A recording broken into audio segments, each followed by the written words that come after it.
Hola a todos, en esta ocasión, los integrantes de nuestro grupo de mecánica de fluidos conformado por Jair Otero, María Alejandra Ortiz, Abigail Sequeira y Ernesto Ibarra, les hablaremos sobre el teorema de Reynolds y a la vez se llevará a cabo la práctica del experimento de Reynolds, pero antes de entrar de lleno, se hará una introducción. Muy buenos días, tardes o noches. En esta ocasión vamos a hablar y les mostraremos cómo realizamos el denominado experimento de Reynolds. Pero antes de continuar hablaremos sobre Osborne Reynolds. Osborne Reynolds fue un ingeniero y físico de origen irlandés. Nació el 23 de agosto de 1842 y fue uno de los físicos teóricos más relevantes del siglo XIX, quien realizó importantes contribuciones en los campos de la hidrodinámica e inventó el termodifusómetro. En 1883 definió la cantidad adimensional que determina el tipo de flujo, ya sea laminar o turbulento, que presenta un fluido, bautizado como número de Reynolds. En sí, los fluidos pueden ser aire o líquidos. El aire y los líquidos se mueven, lo que se denomina flujo. En esta oportunidad, investigaremos una propiedad del flujo de fluidos llamada número de Reynolds. Este valor determina si el fluido está en flujo laminar o turbulento. Comencemos tomándonos un segundo para imaginar que estamos haciendo un proyecto de investigación sobre el agua que fluye a través de las tuberías. Queremos comparar los diámetros de dos tuberías que exhiben flujo laminar, que es cuando el agua fluye suavemente de manera predecible. El flujo turbulento es caótico cuando el agua fluye, lo que dificulta las predicciones sobre su flujo. De igual forma, puede causar vibraciones, que a su vez pueden causar un desgaste prematuro en un sistema que conduce a fallas. Centrémonos ahora en los detalles que rodean el número de Reynolds, que nos dice si el flujo es laminar o turbulento. Ahora hablaremos más en concreto sobre el número de Reynolds. Esta es la relación entre la fuerza de inercia de un fluido y su fuerza viscosa. La fuerza de inercia implica la fuerza debida al impulso de la masa del fluido que fluye. Piense en ello como una medida de lo difícil que sería cambiar la velocidad de un fluido que fluye. Las fuerzas viscosas, por el contrario, se ocupan de la fricción de un fluido que fluye. Por ejemplo, piensa en servir una taza de té en lugar de verter aceite de cocina. El aceite de cocina tiene una viscosidad más alta porque es más resistente al flujo. Si está pensando que la fuerza inercial y la fuerza viscosa son muy similares, entonces tiene toda la razón. De hecho, son tan similares que tienen las mismas unidades. Esto significa que el número de Reynolds no tiene unidades. Podemos determinar si el flujo del fluido es laminar o turbulento basándonos en el número de Reynolds. Si el número de Reynolds es menor que 2300, el flujo es laminar. Cualquier número de Reynolds superior a 4000 indica que estamos en presencia de un flujo turbulento. Si el número de Reynolds está entre los valores 2300 y los 4000, estaremos en presencia de un flujo transitorio, lo que significa que el flujo del fluido está en transición entre el flujo laminar y el turbulento. Por lo general, esto ocurre solo por un periodo corto de tiempo, al comienzo o al final del flujo del fluido, cuando se abre o se cierra una válvula o un grifo. Ahora veamos la ecuación para el número de Reynolds, donde R es el número de Reynolds, que como se mencionó anteriormente, no tiene unidades, es decir, es adimensional. La letra griega ρ, que se parece mucho a una P, es la densidad del fluido en kilogramos por metros cúbicos. V es la velocidad en metros por segundo. D es el diámetro de la tubería en metros. La letra griega mu, que se encuentra en el denominador, es la viscosidad dinámica del fluido en kilogramos sobre metros por segundos. Entonces, se podría decir que ya conocemos lo esencial sobre el número de Reynolds. Ahora explicaremos el experimento en sí de Reynolds. que lo vamos a utilizar aquí para poner en evidencia las diferencias entre el flujo laminar, de transición y turbulento. Experimento de Reynolds. Este experimento consiste en inyectar colorante en el seno de un líquido que circula por un tubo largo de sección constante. Exactamente fue en 1883 que Osborne Reynolds realizó su famoso experimento para poner en evidencia las diferencias entre flujo laminar y flujo turbulento. Así que a continuación efectuaremos el experimento para poder identificar si el flujo es laminar, turbulento o de transición, y comenzaremos a definir los materiales a utilizar.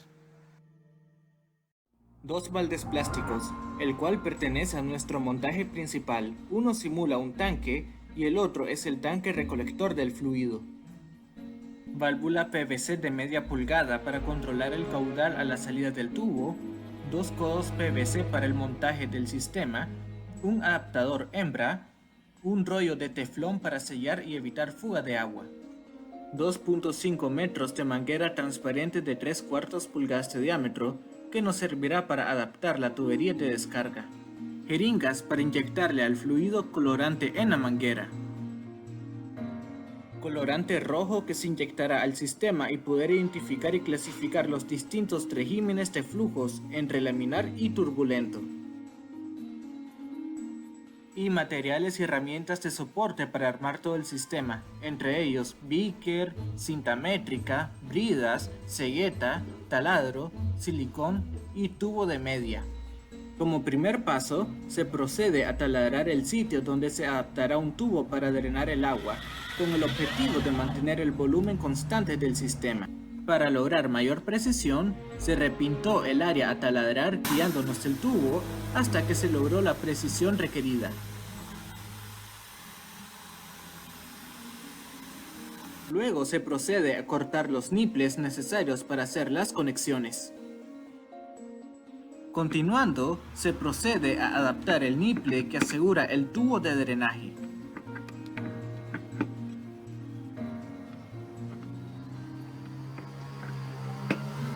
Posteriormente se procede a marcar el diámetro del que será el tubo de salida o manguera. Y ahora ya estamos listos para taladrar. Y como siempre, con mucho cuidado para evitar accidentes.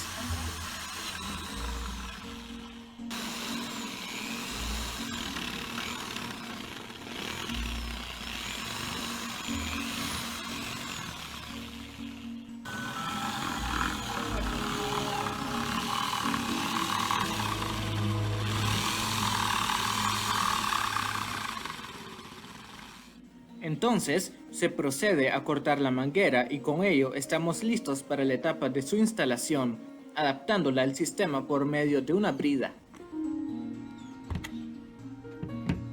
Ahora, nos preparamos para la instalación de la válvula de salida que controlará el flujo volumétrico. Primeramente, se unta pegamento PVC al niple para unirlo a la válvula.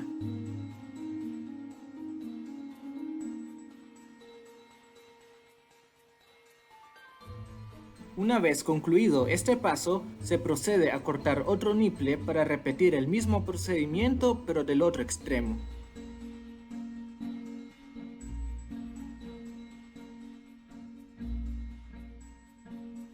Seguidamente, se procede a lijar la punta del niple para luego repetir finalmente el proceso anterior y se unta la pega PVC para tener lista nuestra válvula.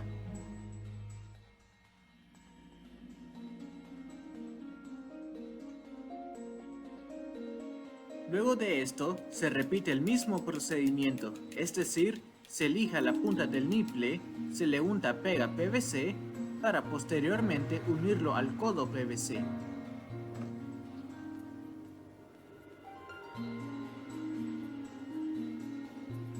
Para poder acoplar la válvula a la manguera, se procede a ensanchar un poco la punta de la manguera con calor para que entre y se adapte a la válvula.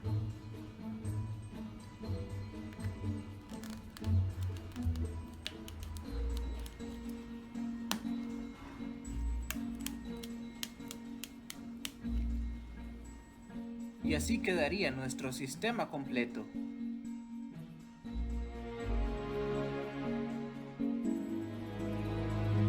Ahora se procede a probar el sistema y nos damos cuenta que es funcional y no hay fuga.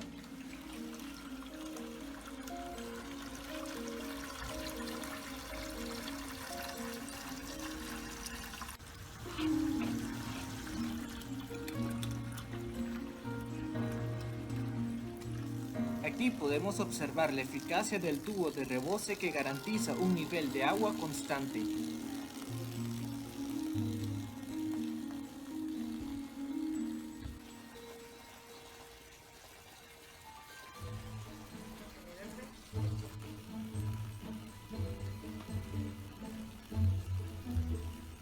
Ahora que comprobamos que nuestro sistema es funcional y trabaja a la perfección, procedemos a llenar nuestra jeringa con el colorante rojo.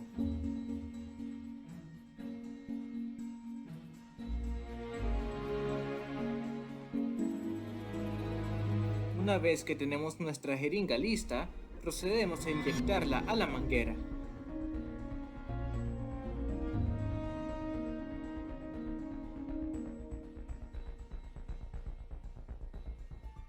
Hemos logrado nuestro primer objetivo. Ya tenemos el sistema para el experimento del señor Osborne Reynolds. Y aún no se vayan, por favor, porque el experimento y lo mejor apenas comienza.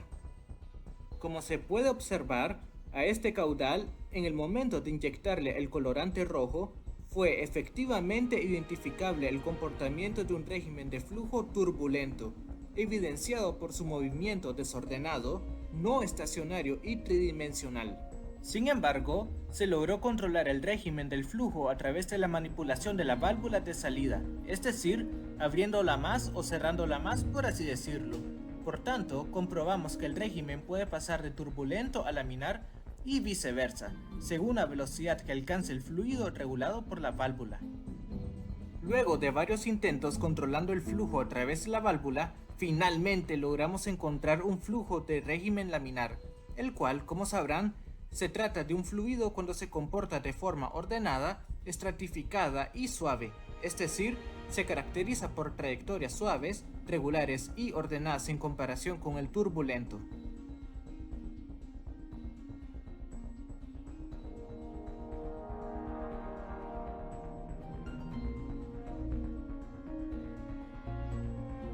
Se logró identificar igualmente el flujo de transición, el cual es aquel en el que hay algunas fluctuaciones intermitentes del fluido en un flujo laminar, aunque no es suficiente para caracterizar un flujo turbulento.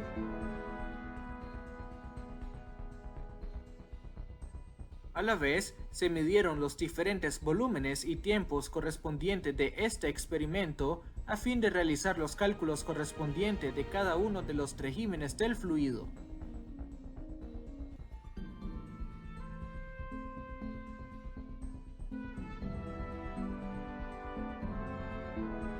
Y con esto concluimos efectivamente con la parte experimental de este proyecto de Reynolds. Y ahora regresamos a la virtualidad para dar las respectivas conclusiones. Ahora que regresamos a la virtualidad, vamos a recapitular y hablar de los cálculos efectuados. Hemos logrado observar perfectamente los tipos de flujo, tanto el laminar, el transitorio como el turbulento. Sin embargo, ¿los datos recolectados estarán de acuerdo con la teoría del número de Reynolds y los tipos de flujo? Bueno, para ello, realizaremos la ecuación del número de Reynolds con los datos obtenidos. Como datos iniciales tenemos a la densidad del agua a 25 grados centígrados, que es de 997 kilogramos sobre metros cúbicos. La viscosidad dinámica del agua a 25 grados centígrados es de 0.891 por 10 a la menos 3 kilogramos sobre metros segundos, y el diámetro interno del tubo, que era de 3/4 de pulgada, es decir, 19.05 por 10 a la menos 3 metros. Ahora, para el primer flujo obtuvimos el siguiente dato, siempre auxiliándonos de un cronómetro. La velocidad promedio resultó de 269.67 por 10 a la menos 3 metros sobre segundo. Como recordarán la fórmula del número de Reynolds, en este caso multiplicamos la densidad del fluido por su velocidad por el diámetro del tubo y el resultado de este lo dividimos entre su viscosidad dinámica, dando como resultado un número de Reynolds de 5748.51, confirmando de esta manera que el primer flujo encontrado en este caso es turbulento. Para el segundo flujo encontrado obtuvimos el siguiente dato: una velocidad promedio de 52.66 por 10 a la menos 3 metros sobre segundo. Así que realizamos los mismos cálculos anteriores, solo que con el nuevo dato de velocidad, y obtenemos un número de Reynolds de 1122.60, concluyendo que efectivamente el flujo poseía un régimen laminar. Finalmente, para el tercer y último flujo encontrado, obtuvimos el siguiente dato: una velocidad promedio de 109.526 por 10 a la menos 3 metros sobre segundos. Entonces, se procede nuevamente a aplicar la fórmula de número de Reynolds, obteniendo un número de Reynolds de 2334.7, superando así, aunque sea por poco, el límite superior del flujo de laminar, por lo que estamos en presencia de un flujo de transición. Gracias al experimento de Reynolds, podemos observar las diferencias del comportamiento de un flujo laminar, de transición y turbulento. Además, pudimos obtener el número de Reynolds que nos confirma con mayor exactitud qué tipo de flujo estamos presenciando. Un fluido incomprensible puede ubicarse en cualquier tipo de flujo, dependiendo de la viscosidad que posea y el caudal de flujo en la tubería. Por ejemplo, si se abre una válvula que da paso al flujo de un fluido, a medida que nosotros abramos la tubería lentamente, el número de Reynolds irá aumentando de manera similar, y por consiguiente, dando paso a que este flujo esté en laminar al inicio y finalizar en turbulento cuando la válvula esté completamente abierta. Generalmente, los fluidos altamente viscosos y con un caudal reducido estarán en presencia de un flujo laminar.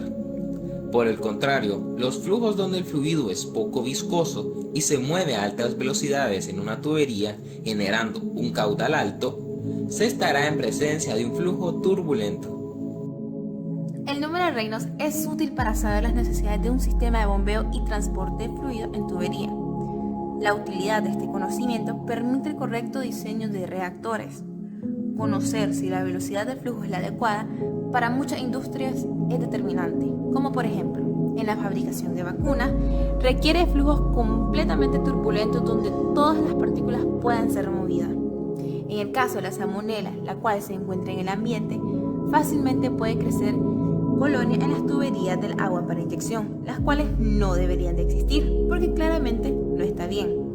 Y para que no crezcan colonias de esta bacteria, se requiere que el flujo sea capaz de arrastrar todas las partículas contaminantes.